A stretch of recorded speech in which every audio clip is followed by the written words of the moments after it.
Eid shopping করার সময় ভুলেও এই তিন ধরনের পোশাক কিনবেন না। যদি কিনেন তাহলে আল্লাহর হাবিব রাসূলুল্লাহ সাল্লাল্লাহু আলাইহি ওয়াসাল্লাম বলেছেন, ওই ব্যক্তির উপরে স্বয়ং আল্লাহ তাআলা লানত পেশ করবে এবং আল্লাহ তাআলা যার উপর লানত পেশ করবে তার ইহকাল বরবাদ হয়ে যায় এবং পরকালেও কঠিন আযাবের জন্য তার রূহ অপেক্ষারত থাকে। এমনকি পুরো রমজান মাস জুড়ে সে যতগুলো রোজা রেখেছে সেই সকল রোজার কোনোটারই সওয়াব সে পাবে না। তার করা কোনো নামাজ রোজা কোনো কিছুই আল্লাহ তাআলা কবুল করবেন না। বিশেষ করে আমাদের প্রিয় মা ও বোনেরা সর্বাধিক সাবধান হতে হবে আপনাদের, কারণ যদি এই তিন ধরনের কাপড় আপনারা পরিধান করেন তবে উঠে যেতে পারে আপনার সাংসারিক সুখ পর্যন্ত। তাই কোন ধরনের কাপড় সেগুলো জানতে হলে না টেনে শেষ পর্যন্ত দেখতে থাকুন আমাদের সম্পূর্ণ ভিডিওটি। কারণ শুধুমাত্র যদি একটি কাপড়ের জন্য আপনার সারা মাসে রাখা রোজা ইবাদত যদি আল্লাহ তাআলা কবুল না করেন তবে সেই কষ্টের কোনো অন্ত থাকবে না। তাই অবশ্যই এই ভিডিওটি শেয়ার করার মাধ্যমে সকল স্তরের মুসলিমদের মধ্যে ছড়িয়ে দিন, যাতে করে এই ঈদে এই তিন ধরনের কাপড় কেনার মাধ্যমে তাদের সকল সওয়াব ধূলিসাৎ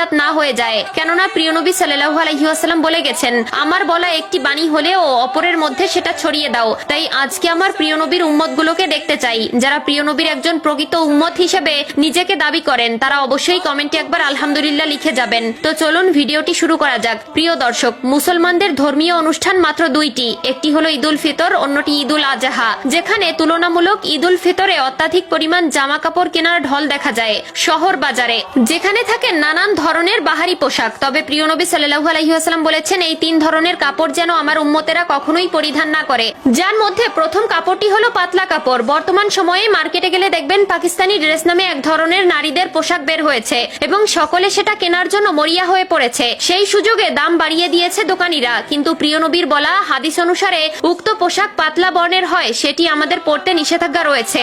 এছাড়াও দ্বিতীয় নম্বরে রয়েছে টাইট ফিটিং বোরকা কিংবা এমন ধরনের বোরকা যে বোরকার মাধ্যমে দেহের বিবরণ দূর থেকে দেখলেও বোঝা যায়। বর্তমান সময়ে টাইট ফিটিং বোরকা এবং উটের কুজের মতন উঁচু করে হিজাব বাঁধা যেন এক ধরনের ট্রেন্ডে পরিণত হয়েছে, যেখানে আমাদের প্রিয় নবী সাল্লাল্লাহু আলাইহি ওয়াসাল্লাম বলেছিলেন, নারীদের পোশাক হবে এমন পোশাক যে পোশাকের মাধ্যমে নারীদের দৈহিক কাঠামো মোটা কিংবা চিকন সেটা পর্যন্ত বোঝা না যায়। এবং তৃতীয় নম্বরে যেই পোশাকের উপরে নিষেধাজ্ঞা রয়েছে সেটি যদিও পোশাকের উপর নয় বরঞ্চ পোশাক পরিধানকারীদের উপর। বর্তমান সময়ে দেখতে গেলে দেখা যাবে উন্নত দেশের সাথে তাল মিলাতে গিয়ে এমন অনেক মুসলিম নারী আছে যারা নারীদের লেভাস বা পোশাকের পরিবর্তে পুরুষের পোশাক পরতে বেশি স্বাচ্ছন্দ্য বোধ করে। এক্ষেত্রে তারা জিন্সের প্যান্ট এবং টপস বা গেঞ্জি পরতে বেশি পছন্দ করে, যেখানে তাদের পর্দার সিকি কোনাও থাকে না। যে পোশাক পরিধান করার মাধ্যমে উল্টো বেগানা পুরুষের খারাপ দৃষ্টি সেই নারীর প্রতি পড়ে, ফলে যেমন গুনাহ হয় সেই খারাপ দৃষ্টি প্রদানকারী পুরুষের, তার থেকেও কয়েক গুণ বেশি গুনাহ হয় সেই বেপর্দাকৃত নারীর। তাই এই তিন ধরনের পোশাক ভুলেও পরতে যাবেন না। আল্লাহ তাআলা আমাদের সকলকে বোঝার তৌফিক দান করুক, আমিন।